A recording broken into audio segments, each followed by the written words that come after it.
Chào mừng Nị đã quay trở lại với series Âm nhạc trên màn bạc. Điện ảnh là một tập hợp của những khoảnh khắc, trong đó có lãng mạn, hạnh phúc, buồn đau và dĩ nhiên không thể thiếu sợ hãi.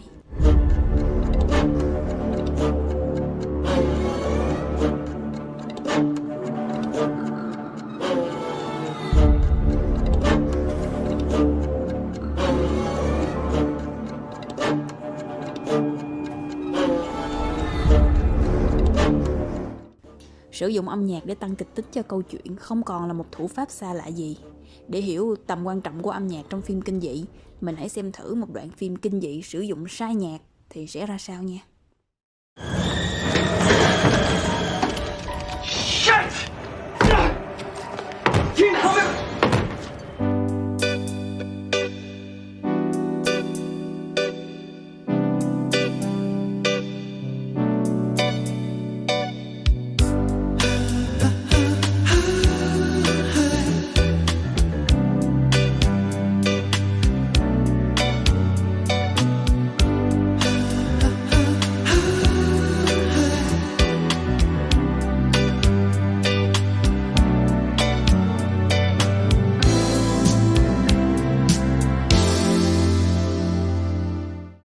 Khá là buồn cười đúng không Nị? Thuở ban đầu, nhạc phim kinh dị vẫn chỉ sử dụng những bản nhạc cổ điển có giai điệu kịch tính, ví dụ như bản Đêm trên đỉnh núi trọc của Mussorgsky hoặc là Danse Macabre của Camille Saint-Saëns. Nhưng nhiệm vụ của âm nhạc trong phim kinh dị không chỉ đơn thuần là tạo kịch tính không, mà còn phải khiến khán giả tin vào những nỗi sợ không có thật trên màn ảnh. Mãi đến thập niên 60, đạo diễn Alfred Hitchcock và nhạc sĩ Bernard Herrmann mới thực sự khiến khán giả ám ảnh qua bộ phim kinh dị có tên là Psycho.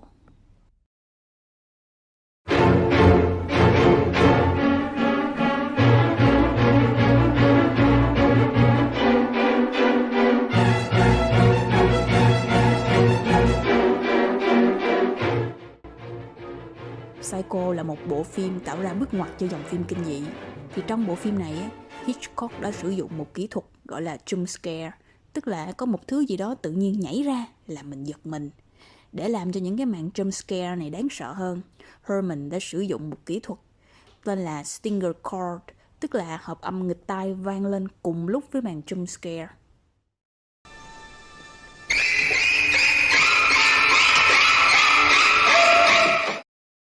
Rất đáng sợ đúng không Nị? Kỹ thuật này đến nay đã không còn xa lạ gì trong phim kinh dị. Mà vì sao nó đáng sợ đến vậy? Vì Herrmann đã dùng âm thanh để mô phỏng lại một trong những tiếng động khơi dậy nỗi sợ sâu thẳm nhất nơi não người, đó là tiếng thét. Sở dĩ mình sợ tiếng thét như vậy là do nó gần giống với tiếng báo động của loài linh trưởng khi gặp nguy hiểm. Điều đó đến nay vẫn còn được lưu trong cơ chế sinh tồn của não người. Và dĩ nhiên không thể không nhắc đến cảnh trong nhà tắm sao?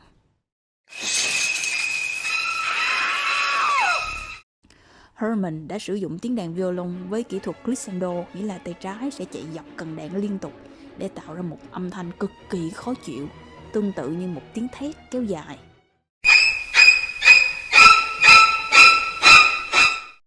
Cảnh này ban đầu đạo diễn Hitchcock dự định không sử dụng âm nhạc, nhưng sau khi nghe âm thanh này của Herrmann thì ông đã đổi ý. Trong cảnh này ranh giới giữa âm thanh và tiếng ồn bị xóa nhòa. Herrmann đã biến âm thanh thành tiếng ồn và ngược lại.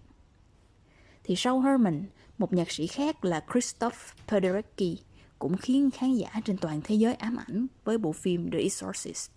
Thì Penderecki là người Ba Lan, từng đi qua Thế chiến thứ hai và chứng kiến tội ác của Đức Quốc xã. Ông quyết định tiến hành những thí nghiệm âm thanh dựa trên những màn tra tấn bằng âm thanh của Đức Quốc xã. Sau đó, ông mới sử dụng kết quả nghiên cứu này cho nhạc phim của The Exorcist.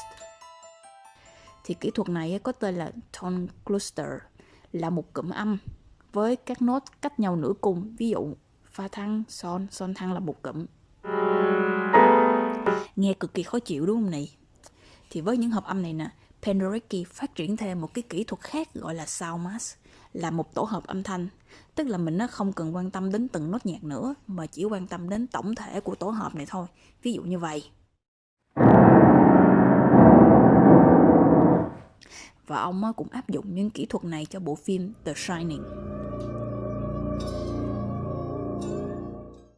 Thay vì sử dụng những nghịch âm trong những khoảnh khắc gây cấn, nhạc sĩ lại kéo dài những âm thanh này xuyên suốt bộ phim, làm cho người xem cảm giác chơi vơi, kiểu có gì đó sắp đến nhưng mà không biết khi nào nó đến. Ngoài ra, một số nhạc sĩ cũng có những phá cách để đem đến những nỗi sợ đa dạng hơn. Điển hình là John Williams với nhạc phim cho Hàm Cá Mập. Chỉ 2 nốt nhạc như vậy thôi.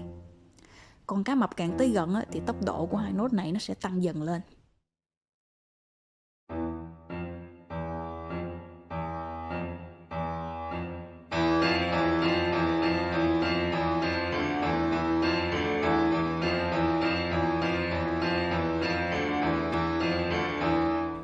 Vậy thôi đó, nhưng mà John Williams đã tạo ra một trong những con quái vật đáng sợ nhất lịch sử điện ảnh.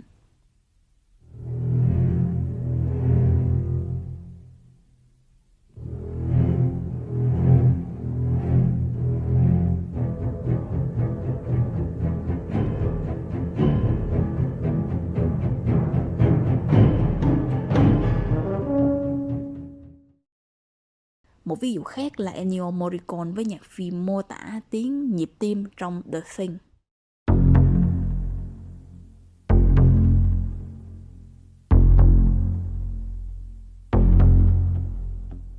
Thì còn nhớ ông Morricone không nhỉ? Nhạc sĩ đã sáng tác nhạc phim cho The Good, The Bad and The Ugly đó. Thì đây là một khía cạnh khác của ông ha. Thì ngoài dàn nhạc ra, đôi khi nhạc sĩ cũng thêm giọng ca vào nhạc phim. Ví dụ như trong phim The Omen. Cái đáng sợ của giọng ca là mình sẽ không thấy người hát mà chỉ nghe giọng thôi.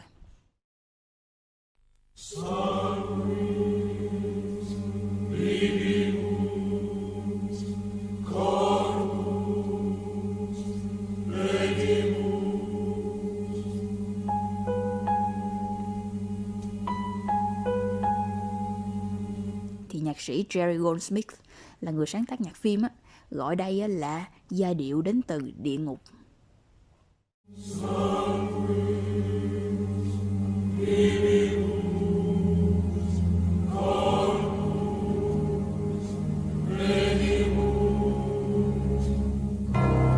Một phong cách khác cũng khá độc đáo là nhạc phim Halloween của John Carpenter. Bằng việc sử dụng dàn tổng hợp âm thanh, nhạc sĩ đã tạo ra một cái cảm giác hiện đại, cơ khí cho âm nhạc của mình. Và ông gọi đó là một cỗ máy giết người.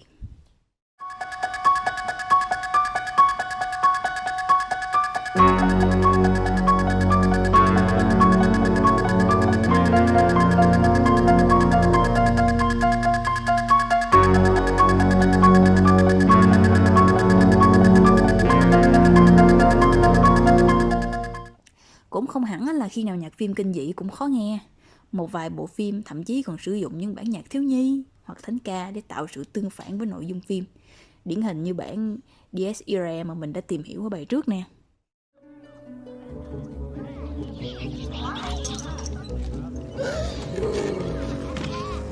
This time.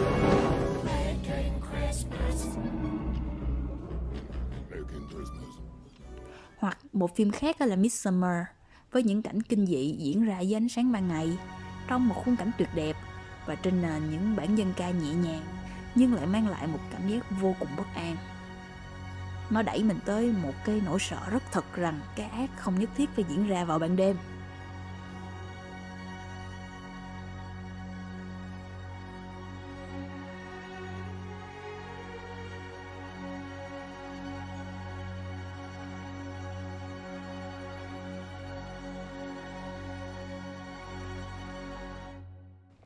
Như Nị thấy đó, để tạo ra một bản nhạc phim kinh dị, nhạc sĩ không chỉ dựa vào cảm tính không mà còn có cả khoa học và tính logic nữa. Một dòng phim với nội dung về những thứ khoa học không thể giải thích được, nhưng lại cần đến khoa học để biết những điều đó trở nên thật hơn trong mắt khán giả. Qua đó, nhạc sĩ nắm bắt được công thức của nỗi sợ và chơi đùa với nó. Giờ để kết thúc, mình cũng thử chơi đùa với nỗi sợ xem sao nha.